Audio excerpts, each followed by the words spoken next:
You're listening to the Recovered Life Show, the show that helps people in recovery live their best recovered lives. And here is your host, Damon Frank. And welcome back to the Recovered Life Show. It is Monday, December 12th, 2022, joined by my co-host, Kristina Dennis. How you doing, Kristina? Hello, Damon Frank. I'm doing great. How are you?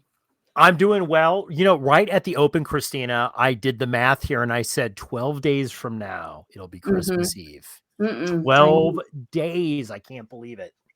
Yes. I'm still a little in denial. Everybody knows Damon is the holiday guy, and I wouldn't call myself the anti-holiday person, but I'm just not so holiday-ish, but I am looking forward to the whole world having, a pleasant time. But I also think there's a lot that comes with it too. The world having a pleasant time. That is an understatement. I'm going to tell you that, Kristina. Hey, look, we couldn't be more different. I feel like I'm on my 85th Christmas tub out of the garage. Yes. I was flipping through Netflix the other night, and there was a whole thing about a troll that lived under a bridge and was killing people. Uh-oh. And I flashed forward to my garage because that's basically how I view it, right? It is out of control around this time of year. And I don't know how many thousands of lights that I have up, but I've got a lot this year. It's good. And every year I curse myself and I say, I'm never going to do this again. I will never. I'm on the ladder. It's wet. It's been raining in Southern California. I'm like, I am never going to do this again. And then the year, it's almost like recovery. Before I got into recovery, Right. I'm never going to drink again, Kristina. I'm saying this with my lights. I'm never going to put up a holiday light again. And then here I am. And then you have amnesia, like we all did. I don't know what the problem is. Yes. Oh, that is what it's about. That is what it's about. I kind of think of it like maybe like child labor for me, but I did make a decision not to ever do that again. So, wow. Pros and cons on both sides of it. I did make a decision though. And I said, because we have an older child that's going away to college. So I was like, I want to maybe do a little bit less next year so I can enjoy myself a little bit more. Right. Because I realize that's that fine balance, and it is with recovery as well. Right. Like it's always that fine balance of like, you want to be connected, but you don't want to have it be all or nothing. Oh, I'm not going to do anything. I'm not going to do anything. Right. It's absolutely. I don't want to be the Grinch. I'm with you. I mean, I love people that are excited around this time, but I've also stopped comparing my experience to theirs. And I know we've talked about this before. There are plenty of people that do not have the Hallmark Christmas family type of thing going on. And that is why today's topic is so important. But then the people who do have it going on still need to do this. We must absolutely first. Yeah. Yes. You know what? And that is our topic for today, Kristina. It's how to stay connected, even if you don't feel like it. When Kristina and I come to you every week, we're really kind of talking about our experience in recovery. And, through coaching, we get turned on to other people's experiences, and we start to kind of, you start to get a sense, Kristina, about what works and what does not work in recovery. Sure. Yes. And if you're smart, you pay attention. If you're more like me, you may do it over and over again and then realize that we need to stop that, and for me, entering into the holidays with a sensory overload is not good for anyone. And so I tend to take it much slower, but I'm very careful about my invitations, the accepted invitations outside of my normal, but I see how easy it could be to blow off your meeting on Recovered Life and not stay connected. And I know that is not okay. Like whether I feel like it or not, I have to show up. This has been a hard lesson for me. And I'm going to say over the decades, Kristina, I have done both. I have, because there is a fine balance. I remember first in recovery going to meetings 24/7, 365. Yep. And then there gets a point in your life where you tell, I remember for me, it was a 12-step group. I sat down with my sponsor and I was like, Kevin, do I really need to go to these 85 meetings a week? And he's like, you don't really need to go to that one anymore. You need to focus on something else in your life. You need to focus on, school or a job or whatever you've got going on. Or maybe physical fitness or eating or something like that. But you still have to stay connected. Now, I was somebody I've done both. I've gone to a billion different, connected to everybody and everything. And then I've gone to, I'm over this. Mm-hmm. I don't want to connect with anyone. Right. And I'm just going to John Wayne it. I love that. How'd that work out for you when you did that? Honestly, at first it was fine because I'm going to tell you something. If you're an overcommitter, I'm going to tell you now, this is controversial, right? So it didn't work out for me ultimately. Okay. Right. But at first it's better because if you're overcommitting too much, right? Like I tell this with my coaching clients, like if I see you in a meeting every day, or if I see you in multiple meetings a week, I'm thrilled. Like Right. I'm really thrilled because I know you're doing the deal. If I see you in every meeting, in every clubhouse room, and something's not right, you know what I Right. mean? Unless you're going through something, what are you avoiding? Right? Yes. Like, what are you avoiding? Now, I'm not saying don't go to meetings if you need a meeting. I'm the first to say go, right?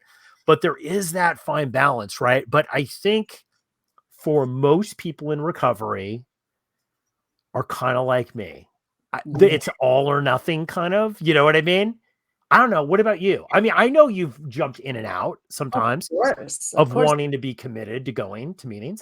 There have been times where it needed to be somebody else's job for a while. I kind of, because I work with a lot of partners, I know what it could be like for them where they're with a recovering person and they're loving that they're sober, but now after 4 or 5 years, they're wondering why they don't see the person anymore. And so I think that it's important to point out to somebody if they're hiding out in a meeting and they're not. I mean, we get into recovery so we can build our lives. And so that's super important to also be part of the plan. But, for me, I know what's really good for me. And I have, 3 or 4 very close knit friends who we do life together, which keeps me super committed and super connected. My husband is in recovery. So I have that, but we're really careful to make sure that we're not each other's lifeline only. Mhm. And as a codependent, this needed to be part of my discipline. Where when I met him, many of you know I remarried and I was a little bit older when I met him. I had to make sure that no matter how much I was in love and excited, and that phase as an addict that you want to be together all the time, I still had to go to my meetings. I still had to go. And I think that this time can be very slippery for people. They call it the Bermuda Triangle, October till New Year's. And so that has to be said. We have to talk about staying, sober. But Yeah, you do. And you know what? The thing is that you do have to put this first. And I'm going to tell you that was one of the things because every day is a new day in recovery. This is true. So people would say like, Kristina, you've got 25 years. There's Mhm. absolutely no way that you're ever going to go out. Damon, you've got 3, I find that not to be the case. I know people have gone out that have Me had more too. time than I have, right? Like it happens. Like if you're in recovery, what it is it's kind of slow and it builds up. So every day you can put things in the bank though. And this is the thing. You can put things in the bank because there are times that honestly, Kristina, that with work and with everything else, with recovered life, and I'm like, I just don't have time. I have a busy life. But if I don't put this first, what happens is everything gets harder. And Yes. the time I think I'm saving, really, in honesty, the time I think I'm saving, I'm losing because I'm then spending my time in my head, right? Yes. When I could have just gone to a meeting and I could have just connected.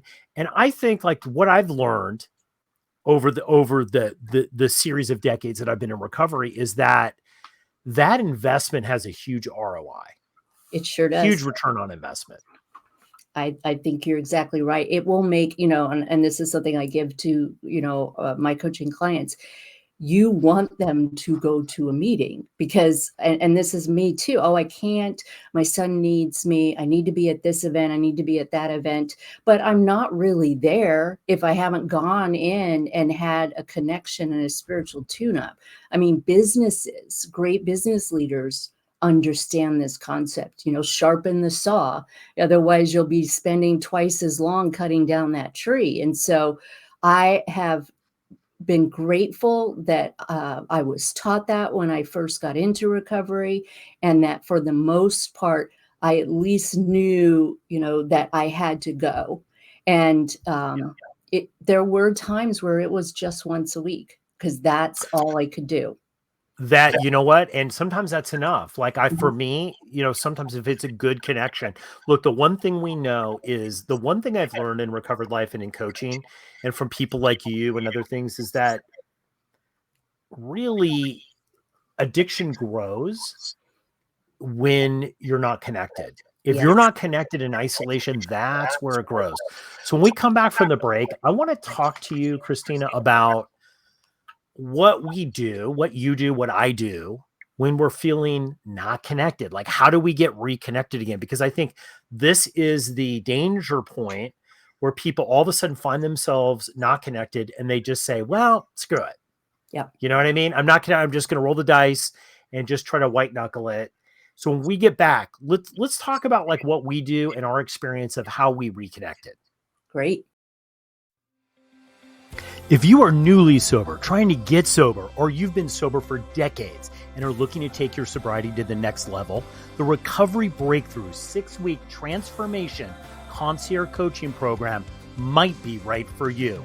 Have Damon Frank and Kristina Dennis build a custom roadmap to get you on the path to getting what you really need.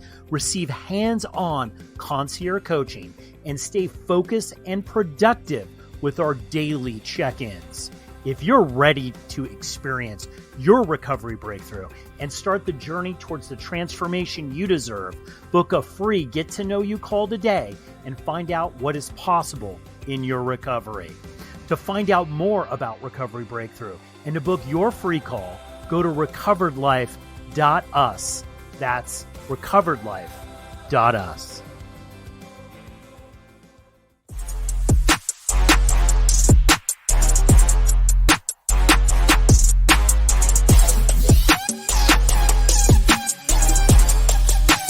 You're listening to the Recovered Life Show.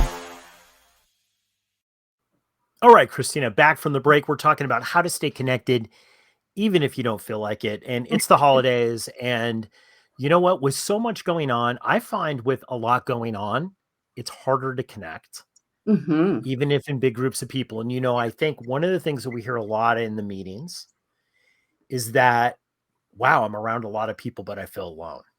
Yes. Right. I just feel alone. I feel not connected, even though physically I'm around people. So I wanted to talk, today we've been talking about why sometimes we felt like we didn't want to connect and how hard it is for people and for us to do that. But I want to kind of share, because like, what do you do if you don't feel like, if you don't feel like connecting, or you feel that you've gotten to a place where it's just like, I'm not connected. What do you do? Right. Well, like I was saying, I have those 3 or 4 people.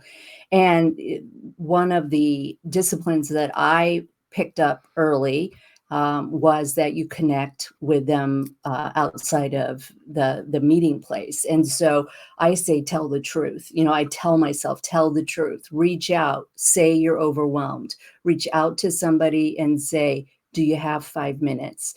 Another thing that I will do is that I will make a commitment to meet somebody at a meeting. I will, like, are you coming next Thursday? I will be there because I won't let somebody else down, but I may let myself down. I may blow it off. So telling somebody that they should expect you is one of those kind of tricks to get me going. And I use codependency as a benefit in this moment. Like, I'm not gonna not show up. I don't want to be that person. But I think it's important, and we've said it enough on the show that I hope people that are listening know not everybody. There are so many more of us feeling the way that you do than you may realize. And when your mind Yeah. starts telling you lies, you start telling the truth to somebody. Well, what happens too is if, like for me, I'm great at sales and I have a really great, I can talk with people fairly Mhm. easily. So for me, I think it's even been worse is that I need to be connected with people who really know me, because it's easy for me to do a chameleon, to just feel like, oh yeah, Yes. everything's fine, everything's good, right? And I've been there in my life, but what happens is like the days start to add up, and the more you're unconnected, the harder it is to reconnect, I find. And this is for me, like I love what you're talking about is like plan what's going on. I mean, one of the reasons why we created Inner Circle, our inner circle membership plan, Christina, is like we were talking, is like so many people just needed an advanced commitment. They knew that they needed to talk to a coach, Yes. you know, to work to work it.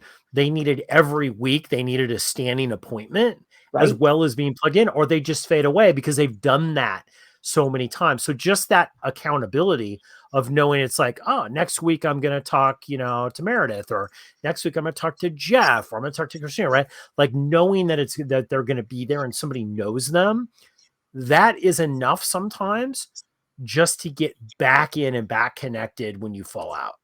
So, so true. And I love that you brought up the fact that you can feel you are a chameleon. I can get very much into the hostess mode. And this happens for people who've been around a while. We tend to be the caregivers of maybe the group. We're answering the questions about, this is my first Christmas, my first office party, which we cover a lot in Holiday Rescue. But we also have to check in with ourselves and share that.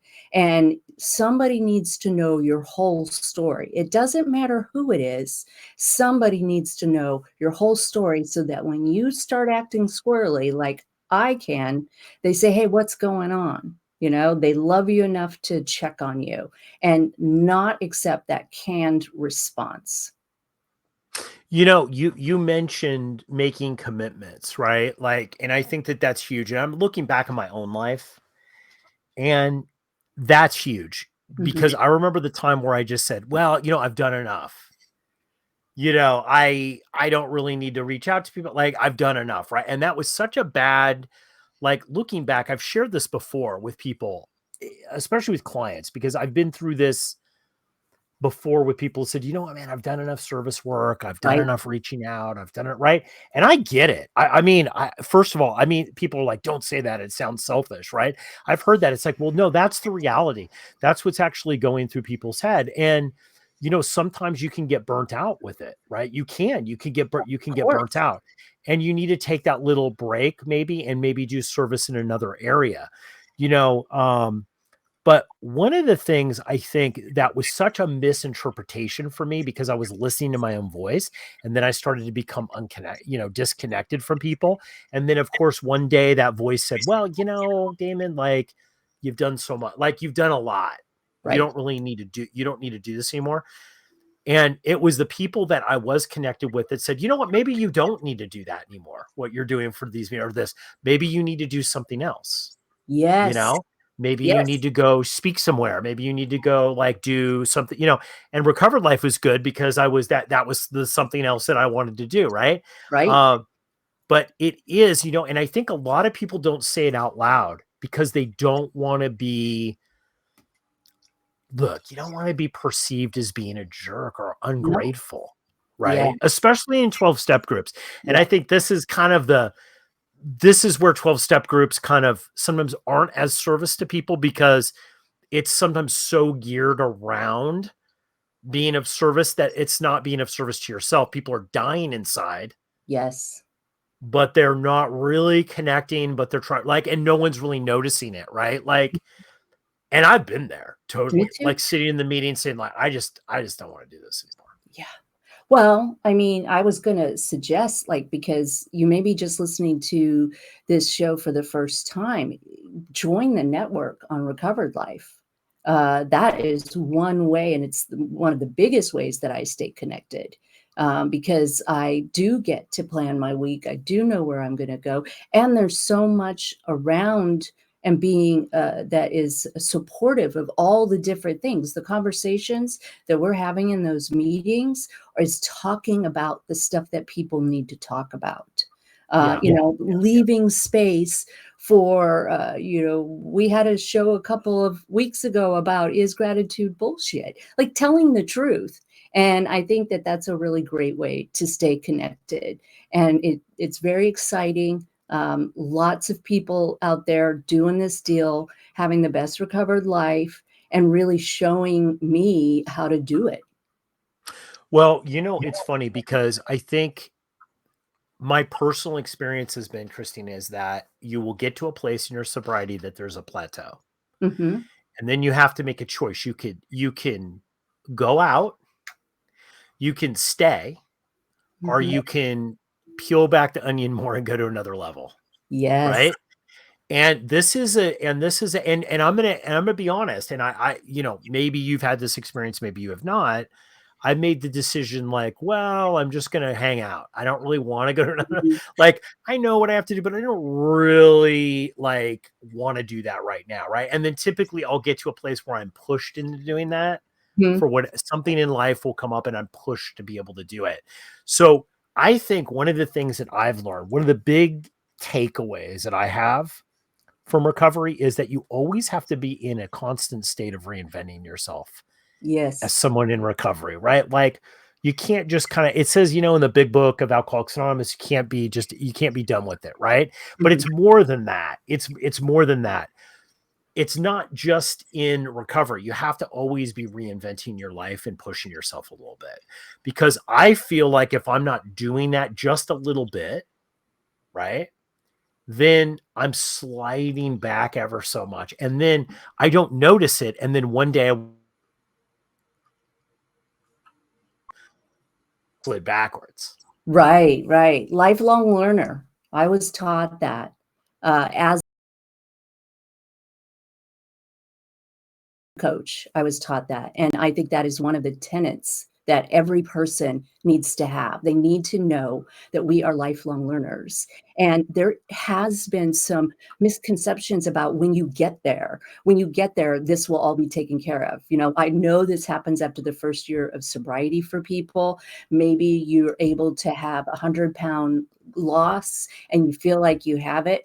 There is no place to get to. We are always in process. And when I learned that, and I wouldn't say it, I learned it in my 30s, started to think about it in my 40s, but really when I got to my 50s, I realized there's freedom in that. I'm never going to be done. So therefore, nothing can ever be perfect. There isn't some mythical plan that I'm supposed to follow. Oh, I get through this grade, then I'm free, and then I won't have any problems. It doesn't work. We're going to do I want to do a show, Christina, of bullshit stuff we've found on TikTok. Cause Yes.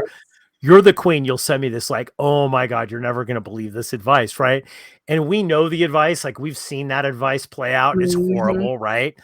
And I think one of the things that sucks about social media, and as great as it's been for the Recovered Life show, Yes. but one of the things that really sucks about social media is there's these sobriety gurus that come up Yeah. and they typically have like, 6 months or a year or whatever. Right. And they say the most crazy things like Yeah. you're totally recovered. You're never going to have any other kind of recovery emotionally ever again. Or like you've showed me this stuff. You sent it to me. It's infuriating for me. I gotta be honest. It pisses me off It because I'm like, scares me. man, if somebody takes this advice, they're going to friggin' die, man. Like Right. this is serious crap. Like even codependency, the Mhm. amount of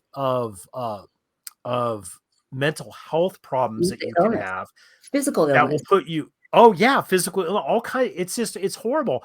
And people take this advice and I'm like, oh my goodness, like do not take that advice. But I hear this a lot is like, well, you know what? I am recovered. Now, Mhm. I consider myself recovered. I Yes. do. I have recovered from alcohol because I'm not out there. It's been 29 years. I'm not out there drinking, right? Right. Like Right. I'm not doing it, but I'm not cured. No. This is the thing because I know plenty of people, Kristina, that had my level of time and thought they were cured Yes. and died Yes. Yes. or whatever, right? They took that at TikTok advice, not that they were watching TikTok, but they took that kind of guru stuff. Well, I'm cured. Yes. Yes. It's over. My metabolism was different back then. Yeah, it sure was. It was different, but that's not it. You know what I Right. mean? Like you're And not going to be able to do that. it's easy to buy into that because, we go to school, we go grade after grade, we get told these are the plans, and so it's easy to try to apply that to recovery or sobriety, I should say, physical sobriety, physical abstinence. And we have this conversation all the time with clients. There is no magic door that you walk through. And I have seen people think that because they worked on their trauma and their relationships are going well, and I work with the partners, oh, he's never going to be able to have a glass of wine. No, never. Once you have that allergy, obsession, whatever you want to call it, doesn't matter to me, that doesn't go away. In my Well, I've experience, seen this with that peer doesn't go support too, right? Like I've seen spouses and loved ones say, it's like, it's just like, you've been doing this for 4 weeks now. Mhm. You've been out of rehab for a month. Like, all right, dude, like this is Well, enough. Like, you don't need to connect with this. You don't need to do this, well, right? I thought you Like, were done with that. Yep. yeah, exactly. No, it's like, no, it doesn't really work like that. That's why I think it's so great because we have these family structure meetings, like in recovery, in recovered life. So you can talk about that kind of stuff because I remember trying to explain it to family members Mhm. and I'd never be able to drink again. And not only was that like so uncomfortable, talk about not wanting to connect. You want to just like totally bury your head in the sand. Right. Like, oh my God, I don't want to really have a conversation about this. Right. Well, Because and that one, they don't understand it. yeah, They don't get it. until we realize this is not a moral failing or a question of character, I think that those things will come up. There will always be that one person that says you just don't have enough willpower. And that is one of the reasons why, and Damon's been around a long time, I've been around a long time, that we both know that the conversation needs to change around this word recovery. And I do honestly believe that both you and I and anybody else who shows up has the golden ticket because what we learn in recovery is how to have a good life. Absolutely. And so for me, I've always looked at it as such a blessing that I went so fast and so hard. I was 21 when I first started drinking, older than a lot of people, certainly older than people we see coming into recovery now. But I went down so fast within 6 years that I feel blessed that we have this opportunity to have these kind of conversations. And so I think that if you don't want to stay connected, um, too bad, because we want you to save your life. Yeah. Well, you know what? And that's, I was talking with Kevin Klein. We were talking with him, our meditation Mhm. coach on Recovered Life. And we were having a Zoom last week. And, I was telling the story about 5 years ago when I had dropped him off from a 12-step group that I'd met Kevin in. Great guy. Dropped him off, telling him and saying, you know what? Like, I'm looking around and Mhm. I don't see a lot of happy, fulfilled Mm, people around me in these. I see a lot of people who have time right. but aren't right. Like, and we started talking about that, and he always gives me great advice. He's one of the people that are in my life that I'm connected with that gives me great advice. And I was like, um, I I need something that is really about my best recovered life, right? And that's how all this stuff started, right? And you and I talk about this a lot too when we're talking about meetings that we're putting together. Not that we're Pollyanna positive, because I'm not. Like, No, people who know me, Chris, I'm not a Pollyanna. Both of us are not that no. way. We're very realist, right? Like, I know that alcoholism and codependency and addiction just wipes people out. I get it's a serious thing, but at the same time, um, you you want to be connected with people who are also doing the deal and challenging you a bit. Like, Yes. if you're looking around, like, that's what's great about Recovered Life, because I go to these events in Recovered Life, these meetings, and I'm connected with, like, man, there's people doing the deal, man. Like, Yep. I do a lot. Like, I'm a pretty, I do a lot in my life, but I'm like, wow, like, I could do more. Sometimes I'm like, these are really empowered, great people who are also in recovery that know the power of connection, but Mm. are also out doing the deal as well. They are, and it doesn't, I mean, I have learned from people with it 1 year. I have learned from newcomers something. I've learned from old timers, which I think you and I qualify for now. I don't say that very Not yet. happily, but and I mean, whether I was dealing with that situation or not, those lessons soaked in. And being at a place that you belong, that you don't have to fit in, you just belong. I would say that very few people really get to have that, and that's what we have at Recovered Life.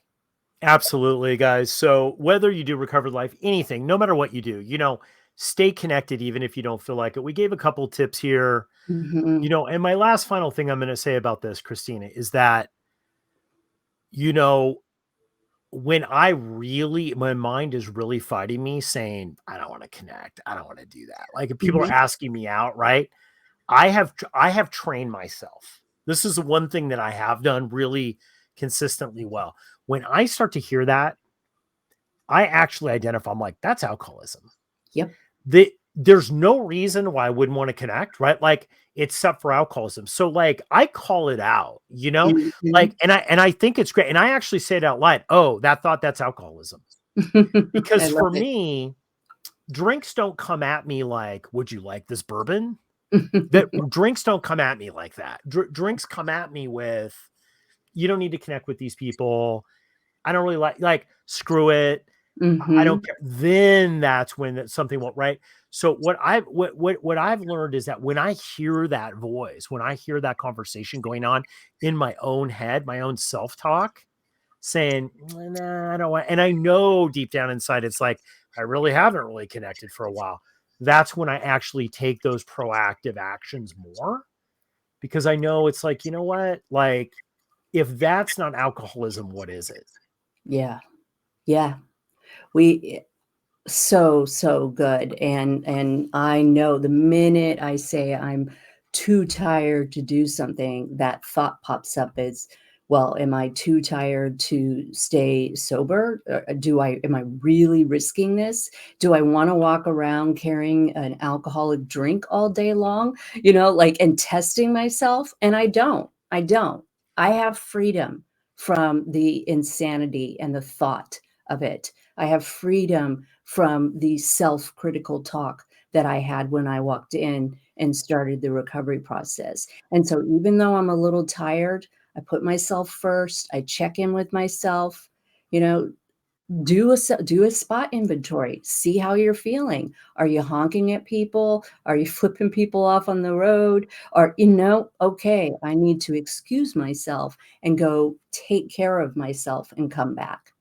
You remember, we work with people who are new in recovery. So Mhm. obviously this is fresh in my mind because we're dealing with it day to day.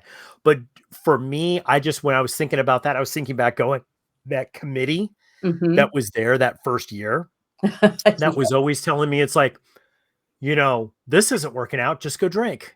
This isn't Mhm. working out. You should have a drink that will solve it. Hey, just to be free of that committee, right? And I think to end this, if you feel that you're not connected and you're looking for the best way to get connected, the best way to not to get to get reconnected is not to disconnect. Yes. That's what I found, is just to stay in and just keep doing the deal. Right. So Right. it's just, but if you find yourself disconnected, don't beat yourself up like me or Kristina, because we'll beat us, right? Get We'll going. say, oh man, I should have learned this by now. Be nice to yourself and just say, you know what? Hey, no problem. I'm a little disconnected. I'm going to reconnect. The world, it's fine. You can reconnect. Everybody has this issue. Yes. Yes, they do. Don't listen to that committee in your head. Kristina, Dennis, this has been great. Episode of Monday, December 12th, 2022 in the can. Guys, get connected. We hope you see you on the Recovered Life meetings. Check us out, recoveredlife.us. Check out the my group. Find a group, find a meeting with us, and we hope to see you there. Everybody be safe. Keep the conversation going. Join Recovered Life, a community of like-minded people who are looking to live their best recovered lives. Membership is free, and you can apply at recoveredlife.us.